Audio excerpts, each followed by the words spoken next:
Good afternoon, and thank you, everyone, for being here today. On January 6th, I want to start by recognizing the sacred nature of our institutions, including the Department of Justice, in ensuring constitutional rights for everyone and the recognition of the importance of the rule of law. And we are here today because the city of Minneapolis and the Department of Justice moved with urgency and prioritized our shared goal of delivering a more just Minneapolis Police Department. We know we have an important partnership with this Department of Justice, a partnership that can be limited by time and circumstance, and it was clear that we need to act now. We have finalized a federal consent decree, and change is afoot.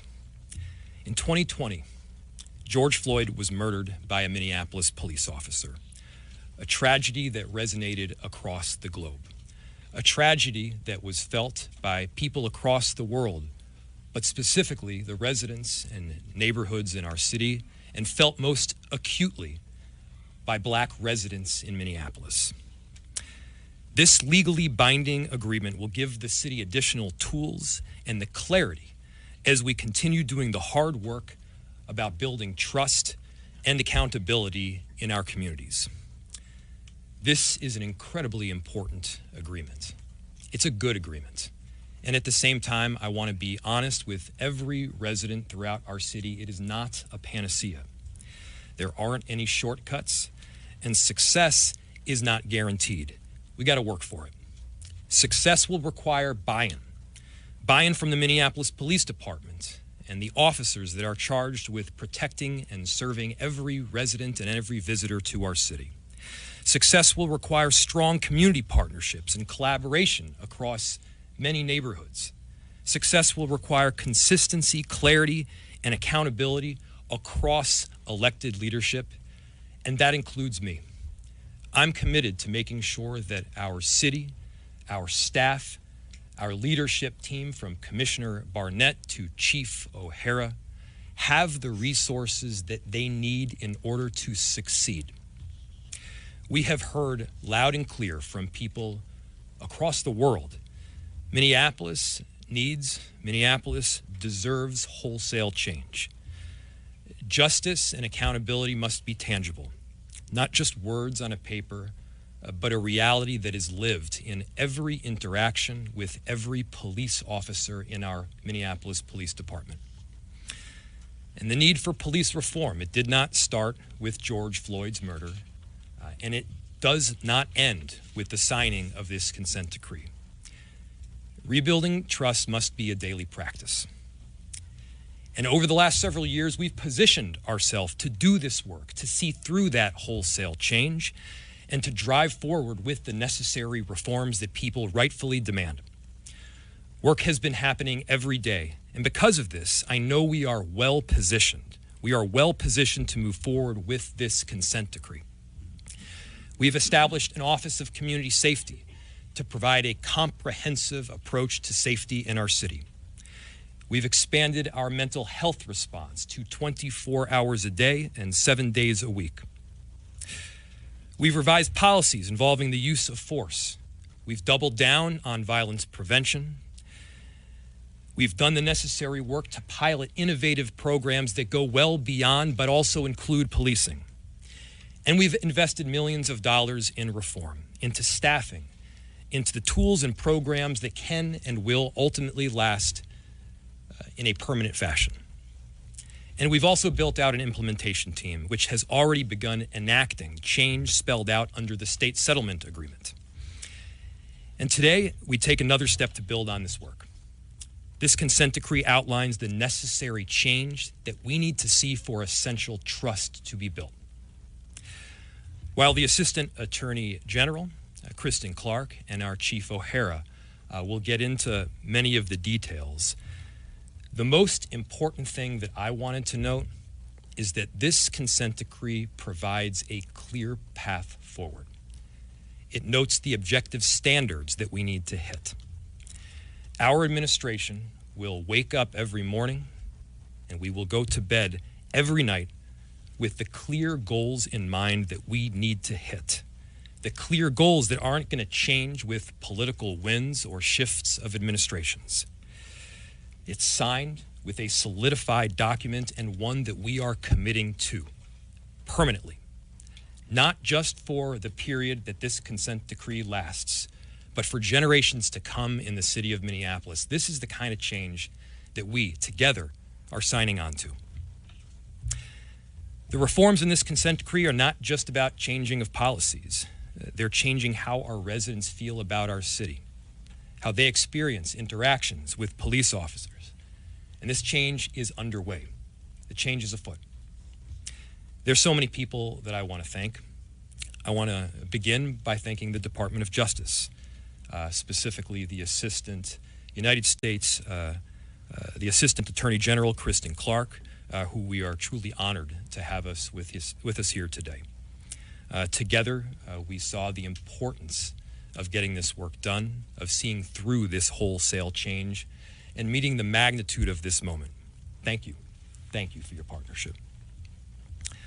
To members of our own safety team, to Commissioner Todd Barnett, to Chief Brian O'Hara, you and your respective departments have committed to this change, and you've been committed since day one. Thank you.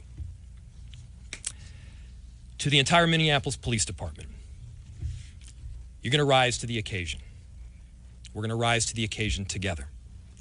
I trust the members of this department to show up every day, that you will be committed to being the change reflected in this agreement.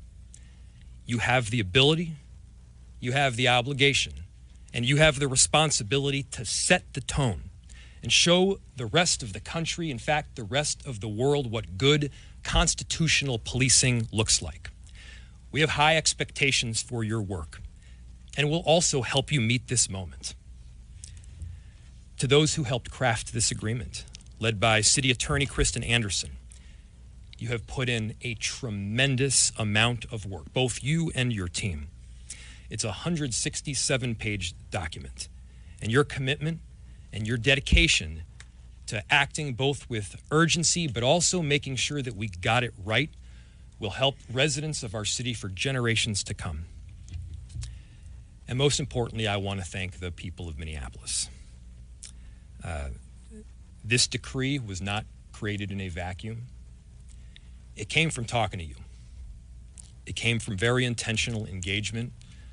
We heard loud and clear from each and every one of you that you're demanding change and that you were willing to work with us to get this right. It comes from the voices from all of you, from the countless people that have called for this essential change. We hear you. We're committed to working with you. And you're not just participants in this reform, you will be partners in it. The work does not end here. The work will last for generations to come, but here in Minneapolis, change is afoot. With that, I'm proud to hand it off to the Assistant Attorney General, Kristen Clark.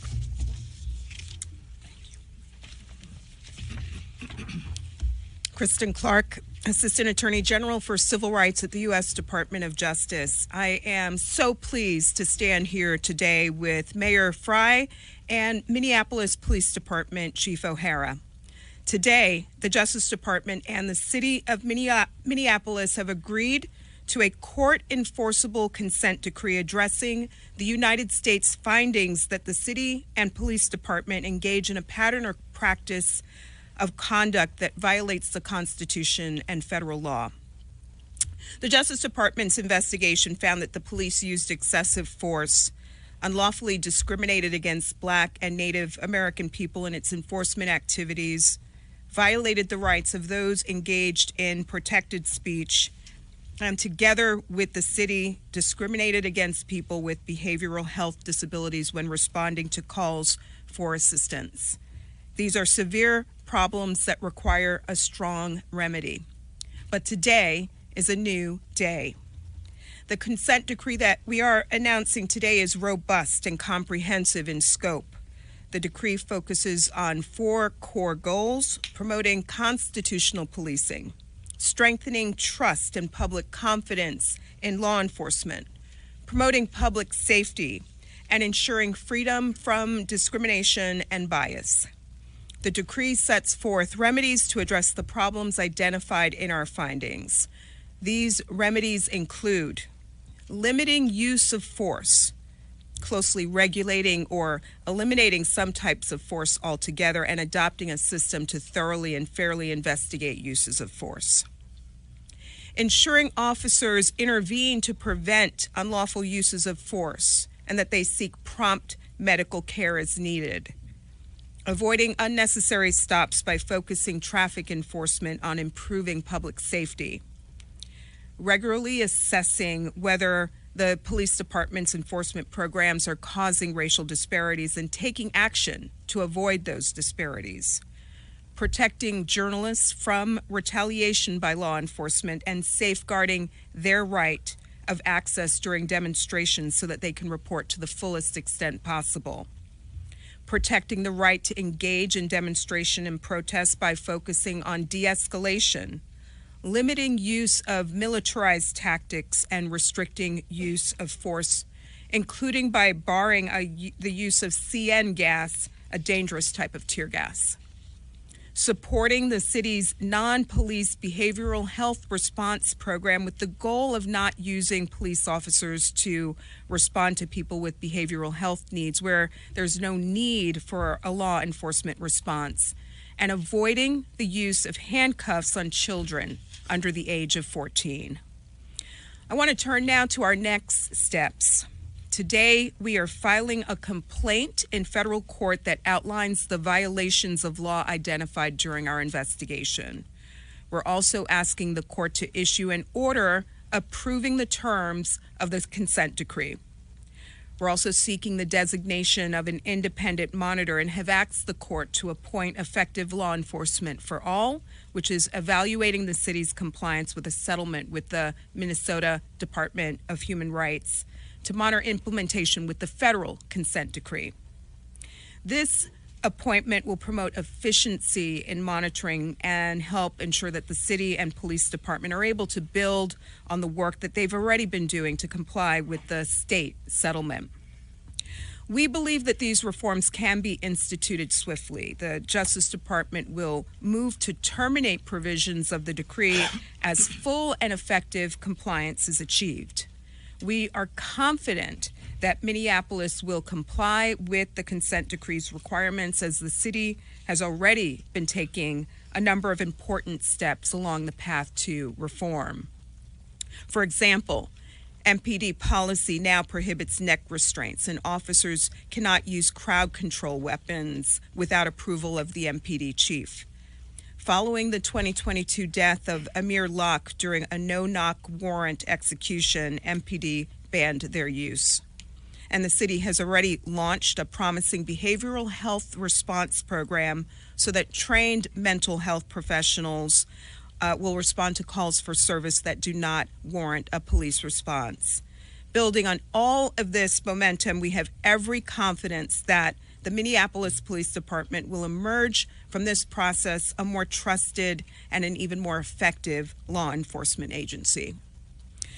I want to be clear, policing is a dangerous and difficult job. We know that most officers serve with honor and with great personal sacrifice. With this decree, we have the opportunity to see that they get the tools and support they need to do their job safely and effectively. For example, the consent decree requires the city to provide confidential mental health wellness services for all officers. The people of Minneapolis have made clear that they deserve constitutional and lawful policing. We urge the public to remain engaged in this process. Public input on policies, comments at hearings, and involvement on advisory groups will be key in the road ahead and essential to ensuring that these reforms are enduring. The consent decree is by no means a ceiling on reform. It's just a starting point. Community members can and should continue to advocate for reforms beyond the scope of this decree and push for change deemed necessary for a safe and equitable Minneapolis. We all remember the tragic events of May 25th, 2020, when Minneapolis police officer Derek Chauvin murdered George Floyd while 3 other officers stood by and failed to intervene, to act, or to save him. I took an oath to office as the Assistant Attorney General of the Civil Rights Division just 1 year after George Floyd's death. George Floyd's death was not just a tragedy, it was a galvanizing force for the city and for the nation. All eyes remain on Minneapolis.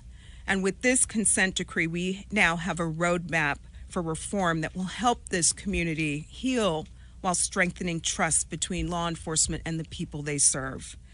There can be no question that this decree marks a new day and represents a critical step forward in our work to ensure constitutional policing. A brief word on consent decrees.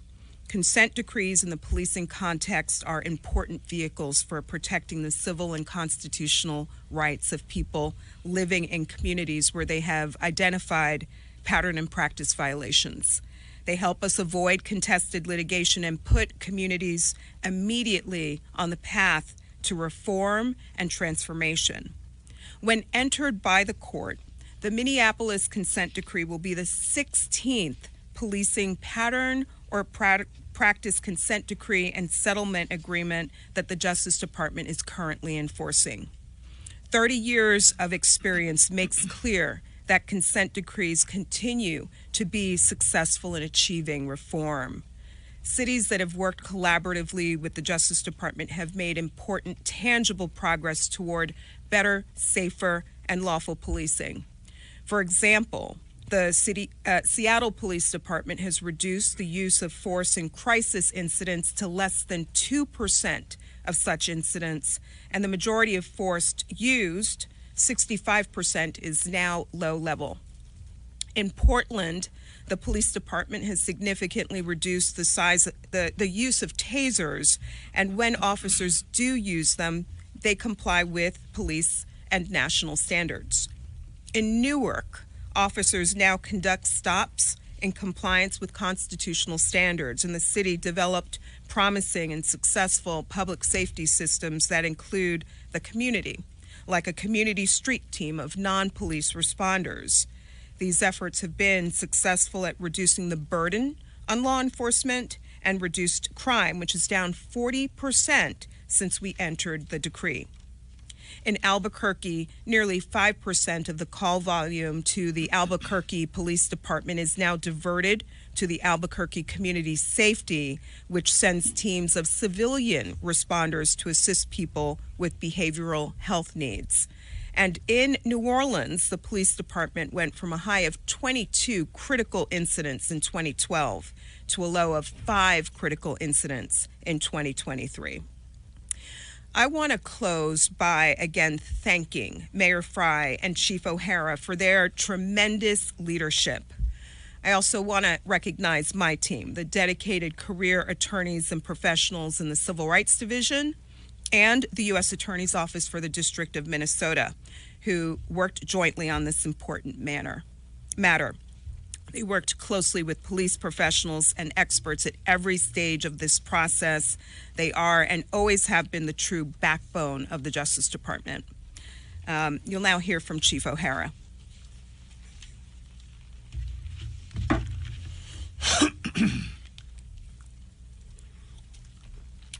Good afternoon. Thank you all for being here today.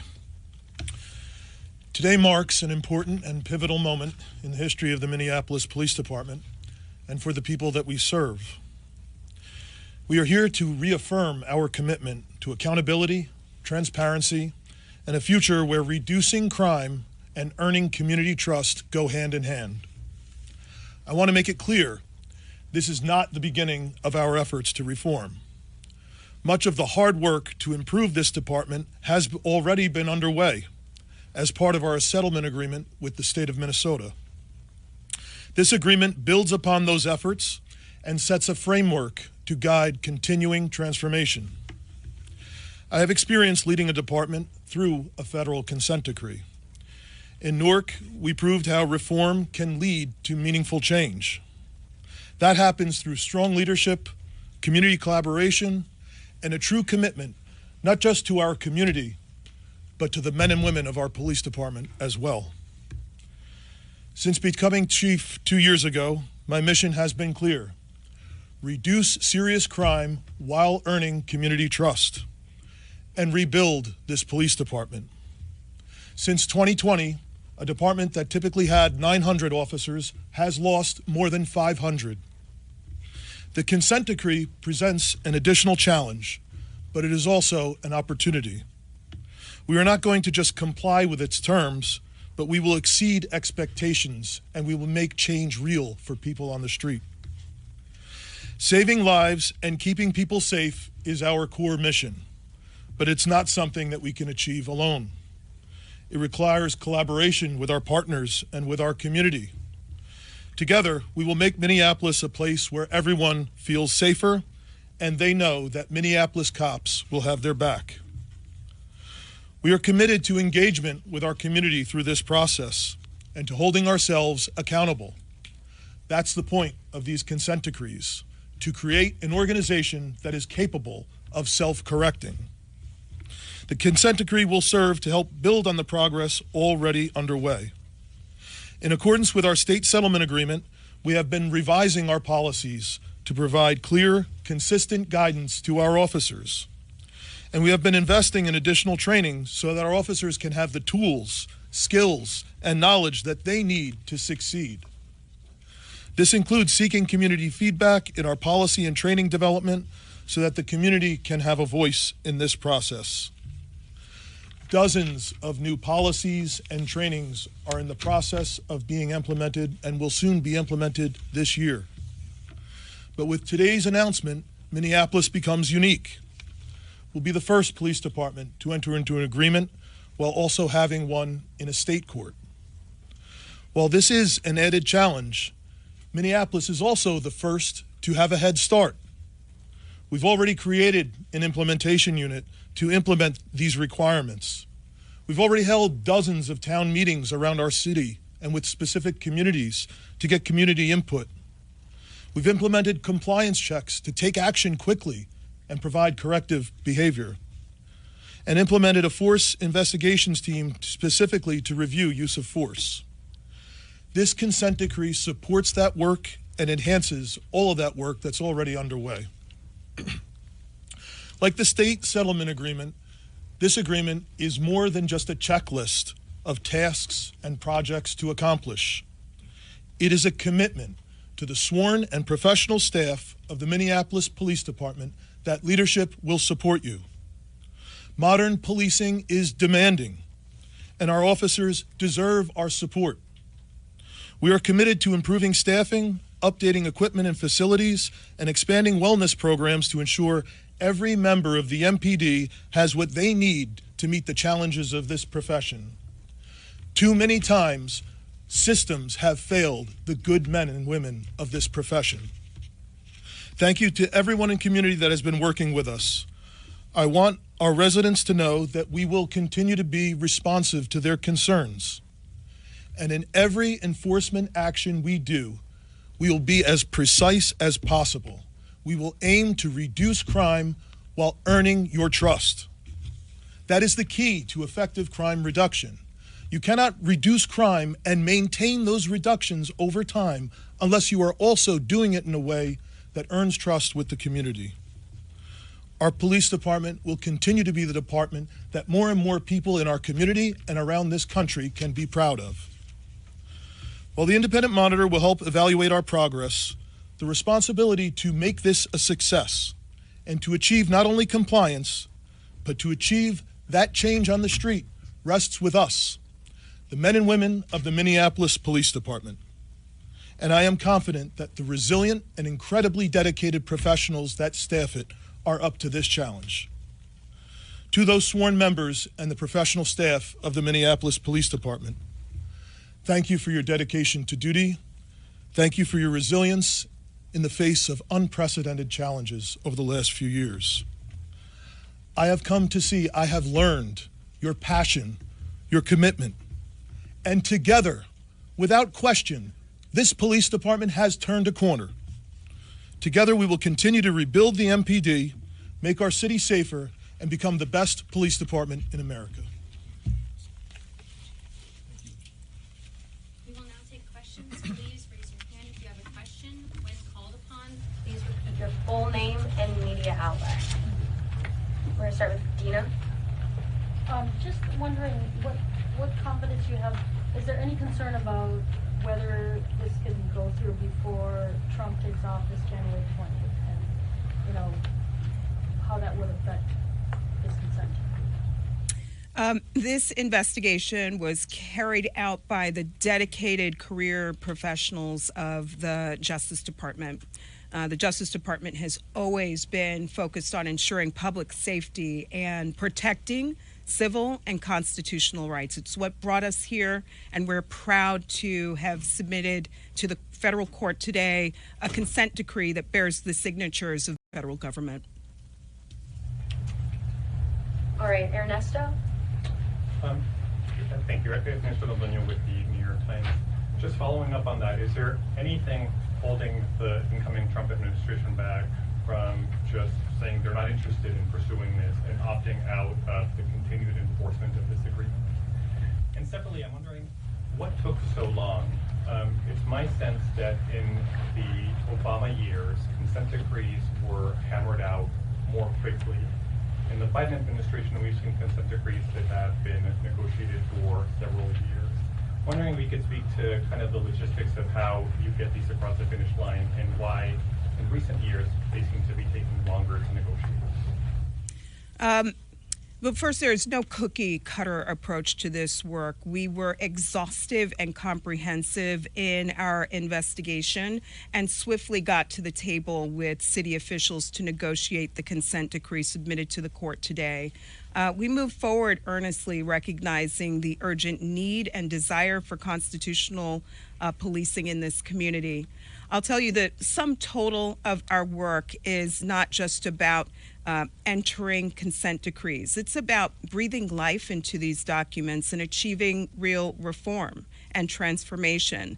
I provided some examples of the success that we've seen in just the last few years in places like Newark and Seattle and New Orleans.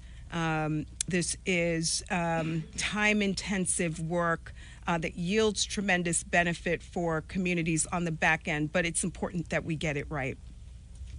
The first question, is there anything stopping the Trump administration from opting out of continuing to enforce it? I can't speak to the future, but the Justice Department has always been focused on ensuring compliance with the Constitution, ensuring compliance with federal law, ensuring public safety. That's what brought us to the table today. Okay, go ahead, Clint. Clint Combs, Minnesota spokesman recorder. I want to touch on that real quick. What took so long between the time Trump won in November to right now to get a consent decree? Because right now it seems like it's being played out in the public that the consent decree was just dealt with today amid Trump's election victory. Do you feel like there was a delay between the time Trump won to the time you guys got the decree in place? The Justice Department carries out its work without regard to the electoral calendar, free from political interference. We have been hard at work with city officials negotiating a consent decree that works to address the problems that we identified here in this community. It was hard work, but I noted it's a document that the mayor and the police chief and the Justice Department are incredibly proud of. I'll add, I gave very clear direction to our entire administration to not just get an agreement done with urgency, but to get an agreement done right, to get something that set a standard that everybody understands, a standard that is not going to shift with political wins or changes of administration at the city or federal level. This agreement is rock solid, and our commitment to it, regardless of the circumstances, is also rock solid. Kyle Stokes from Axios Twin Cities. For whatever reason, why isn't there now a chance that this document might not be locked in as of January 20th, and that if that's the case, then it's possible that it might not be enforced? That's one question. The second, I'm wondering, what are parts of the consent decree that are not currently present in the state MDHR settlement agreement? Well, I can't predict the future. What I can tell you is that the findings we identified in Minneapolis are severe. These are real issues that impact people's lives.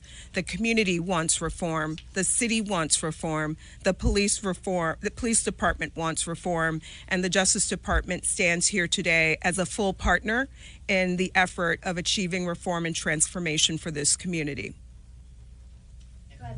And as to the differences between the two, is there any discussion of the differences between the two documents? Between the MDHR settlement and the Justice Department settlement, something that's in the consent decree that's not in the MDHR settlement? There are issues that we deal with in the federal consent decree that go above and beyond the State Division of Human Rights document. Yeah, there are several items within the federal consent decree that add on. One is First Amendment protections, as specifically as it applies to media and press. A second is in the behavioral crisis response and the work that we all are committed to doing around that facet. A third is around supervision. That's one of the most important pieces that is in this consent decree. It's also very difficult to get done. Ensuring that supervision itself is consistent, and so that officers are reporting up through a chain of command that is consistent, and the direction that is given is clear. Those are three examples. I know there's well more than that. I was next. Matt, go ahead. Matt Sepik with NPR News. Technical legal question. This would take effect upon the judge's signature, correct? That's correct. Okay. The judge entering an order. And when do you expect that to happen? We filed our complaint and the consent decree today, and we look forward to hearing from the courts very soon. And if the next Attorney General just decides not interested anymore in consent decrees, and I'm kind of following up on what other people asked, does this continue to be effective legally in the courts regardless of what the next administration wants to do? Is it written in such a way that it will continue on and continue to be enforceable? While I can't answer the hypothetical, what we know is very real are the significant and severe violations of law and the Constitution that brought us here. We have a duty and an obligation to not turn a blind eye to those issues, and look forward to working with this community to bring about constitutional policing in this community. The people of Minneapolis deserve nothing less than that. Hey, Raya? Hi, Raya Tiffany, Channel 11. Can you explain the process for something being reported by the independent monitor that is not being followed and where the consequences go? Yet the independent monitor will issue public reports periodically. The community will have a role in this process at every turn. And we know to date that the city has had a good track record of working with this monitoring team. It gives us reason to be very encouraged that reform can be achieved swiftly in the road ahead. Anything you want to add there? At what point do you think that this consent decree will be removed or expired? How will you know that it was successful? It's hard to put a timeline on it, but we have full reason to be very encouraged, given, as you heard from the police chief, they're off to a sprinting start. There are already a number of reforms that have been implemented, and we're confident that with the partnership we have forged here, and that we stand and demonstrate to the public today that we can get to the finish line in a matter of years. Last question, Liz. Liz Sawyer from the Star Tribune. Ms. Clark, you said that the DOJ acted swiftly in this case, but there was about a year in between the findings report coming out and the city saying that formal talks began when a draft consent decree was offered to them and then formal negotiations started. Is that typical, and why was there such a year-long break in between? You know, our work to ensure constitutional policing has been and remains one of our highest priorities, achieved not just through our pattern and practice investigations, but our prosecutions of officers who violate the law, our use of other vehicles such as Title VII and Title VI of the Civil Rights Act, and so much more. It was important that we get it right. We owe that to people here in Minneapolis. This was not a race to the finish line. We put forth a consent decree once we got the job done, once we, in partnership with the city, felt that we had mapped out a remedial roadmap designed to address the violations that we identified here.